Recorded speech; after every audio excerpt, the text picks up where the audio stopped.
Assalamualaikum warahmatullahi wabarakatuh. Sahabat cerita nyata Reborn, pada kesempatan kali ini kami akan berbagi sebuah kisah nyata misteri yang berjudul 2 Hari di Alam Lembut Dewi Lanjar.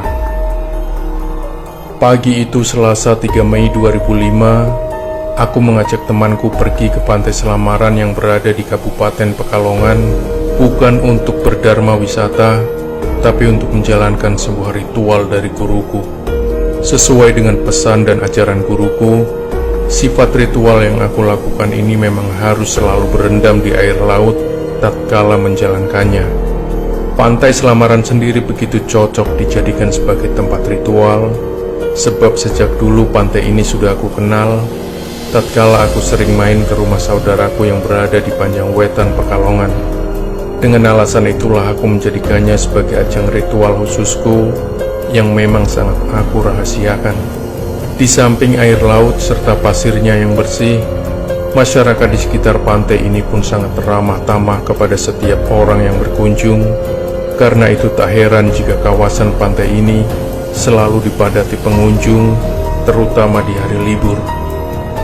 Dengan alasan menghindari keramaian, maka aku sengaja memilih hari Selasa untuk datang ke pantai legendaris itu.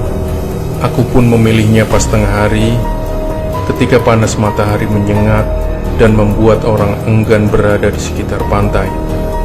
Ketika itu pas pukul 11 siang, aku dan temanku sampai di tempat tujuan.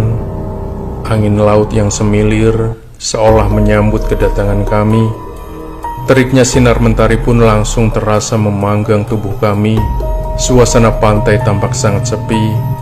Hanya ada beberapa orang nelayan yang lalu lalang atau sibuk merajut jaring. Ombak datang silih berganti menambah indahnya Pantai Selamaran di siang nan terik itu. Air laut tampak berkilauan diterpa sinar mentari. Sambil menghilangkan rasa lelah karena perjalanan jauh, kami mampir di sebuah warung makan sambil menanyakan rumah kontrakan yang bisa disewa barang beberapa hari. Beruntung si pemilik warung memberitahu keberadaan rumah yang memang biasa dikontrakan. Setelah aku mendapat informasi tentang rumah kontrakan itu, aku langsung mendatangi pemiliknya. Tawar-menawar pun terjadi, dan akhirnya aku jadi mengontrak rumah tersebut. Sesudah ditunjukkan tempat kontrakannya, aku jadi kaget. Kontrakan itu hanya sebuah bilik dari bambu tanpa kamar, dan di dalamnya sudah banyak orang sebelum kami datang. Yang membuatku sangat kesal, laki-laki dan perempuan bercampur jadi satu di rumah sederhana itu. Sialan, aku memaki sendiri. Pikirku sudah mahal sekali bayarnya. Tempat hanya bilik seperti ini, dan orangnya juga sudah berjubel. Karena terlanjur, aku pun harus menerimanya dengan hati mendongkol. Namun lain kali tentu saja aku harus lebih berhati-hati. Sambil menekan kejengkelan, aku bersama temanku langsung berbaur dengan orang-orang yang semula tidak aku ketahui apa maksudnya berkumpul di gubuk tersebut. Namun dari beberapa obrolan mereka yang sempat terdengar, aku akhirnya jadi tahu semuanya. Yang punya kontrakan gubuk reot itu ternyata adalah juru kunci yang konon bisa mencari pinjaman dana gaibnya Dewi Lanjar. Dan orang-orang tersebut berkumpul adalah untuk kepentingan yang sangat nyeleneh ini. Aku dan temanku hanya geleng-geleng kepala. Namun yang tak habis kupikirkan, beberapa di antara mereka ada yang menyebut dirinya pernah berhasil dalam ritual gaib itu.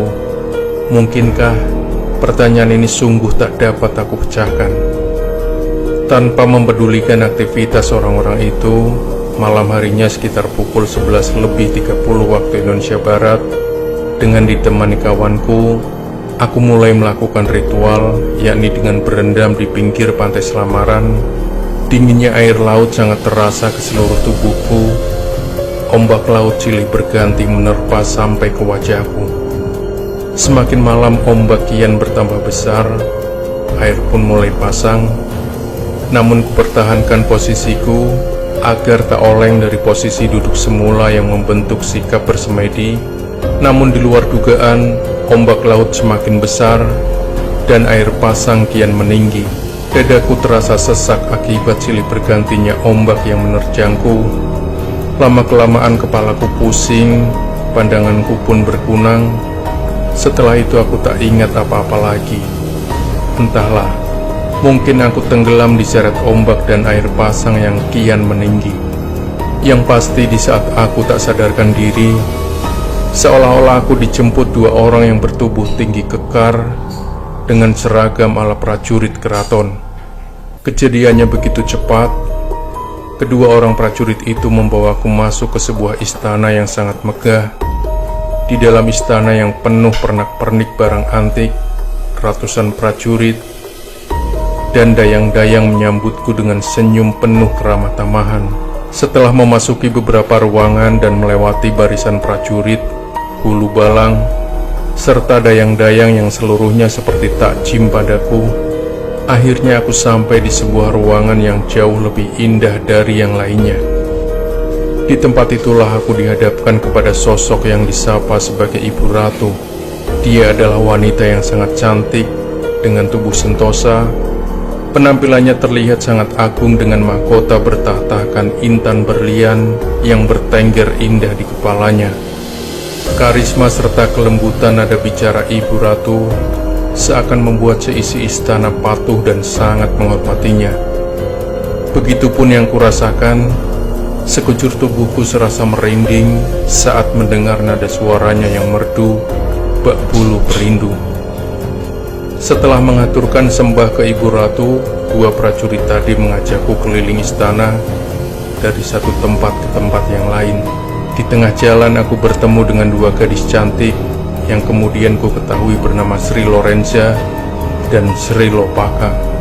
Mereka berdua pun akhirnya ikut mendampingiku jalan-jalan mengelilingi berbagai tempat nan permai.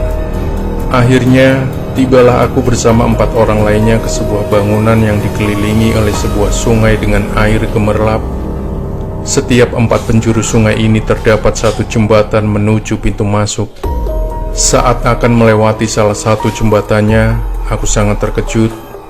Betapa tidak, yang menjadi pijakan jembatan tersebut bukan aspal atau bahan kayu lainnya, melainkan tubuh orang-orang yang diikat kepala serta kakinya.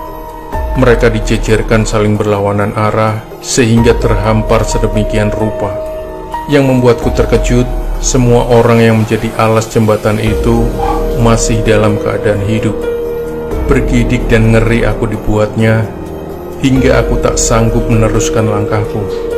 Melihat keterkejutanku, Sri Lorenza cepat-cepat memberi isyarat padaku untuk meneruskan perjalanan sampai ke bangunan yang ada di seberang sungai. Karena aku masih berdiri terpaku, gadis berlesung pipit itu akhirnya mengapi tanganku dan segera mengajak melangkah. Setelah itu kami berlima menapaki jembatan yang terbuat dari anyaman tubuh manusia itu.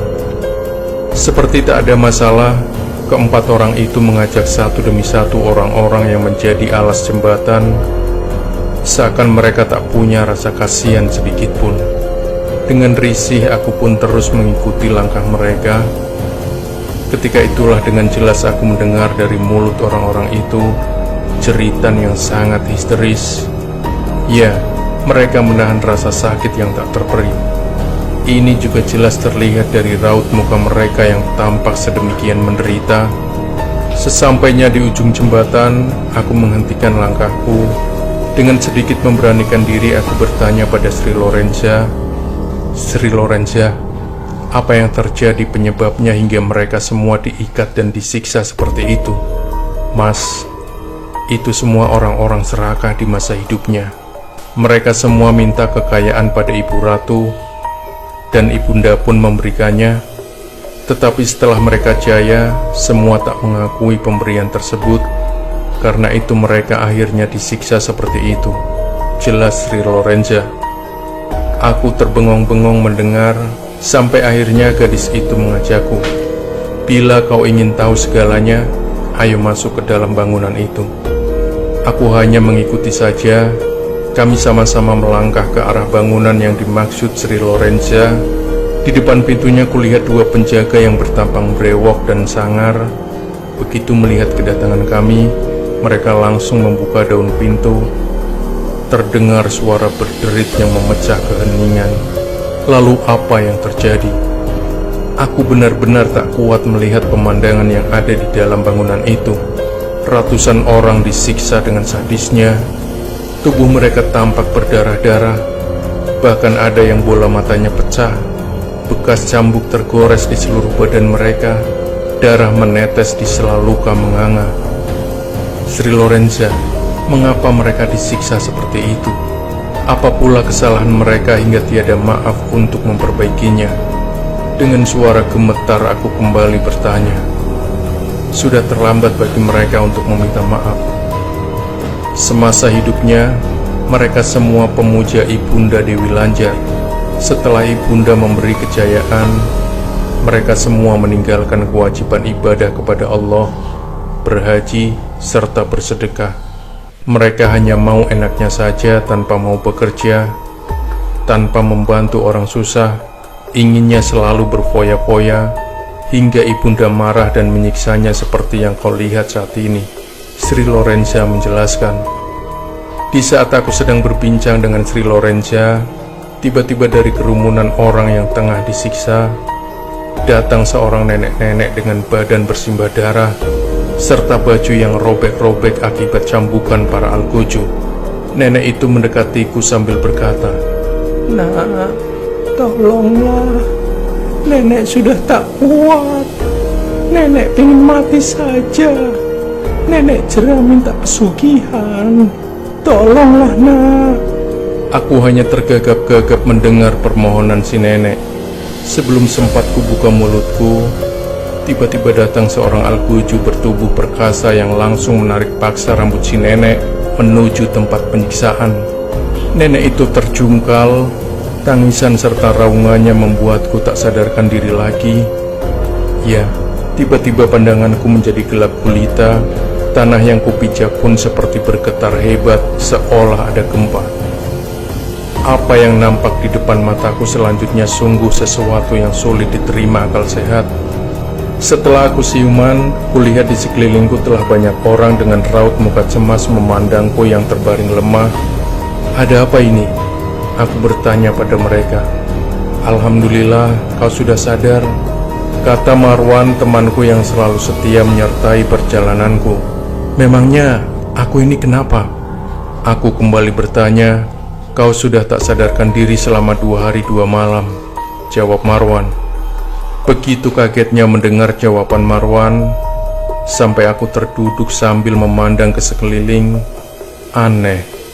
Aku tidak lagi berada di depan gedung tempat penyiksaan itu, melainkan di sebuah rumah yang sangat sederhana. Aku tak habis pikir, kurasa baru 2 jam aku dibawa bangsa halus. Tapi Marwan bilang sudah 2 hari aku tak sadarkan diri. Menurut Marwan, malam itu dia melihatku tenggelam. Karena itu dia segera menjebur ke laut dan berusaha menolongku. Beruntung Marwan dapat menyeret tubuhku ke darat. Tapi sejak kejadian itu aku tak sadarkan diri sampai 2 hari lamanya. Apa yang terjadi menimpaku di Pantai Selamaran sungguh kenyataan yang sulit diterima akal sehat. Tapi bagiku ini merupakan pengalaman yang sangat berharga sekali, yang sekaligus menjadi indikasi bahwa memang terdapat ruang gaib bagi mereka yang ingin melakukan pesugihan. Semoga kisahku ini bermanfaat. Pesanku, hendaknya kita selalu berhati-hati dalam menjalankan sebuah kehidupan nan fana ini. Demikian sahabat cerita nyata Reborn. Jangan lupa kembali nantikan kisah-kisah terbaru dari kami selanjutnya. Sampai jumpa. Wassalamualaikum warahmatullahi wabarakatuh.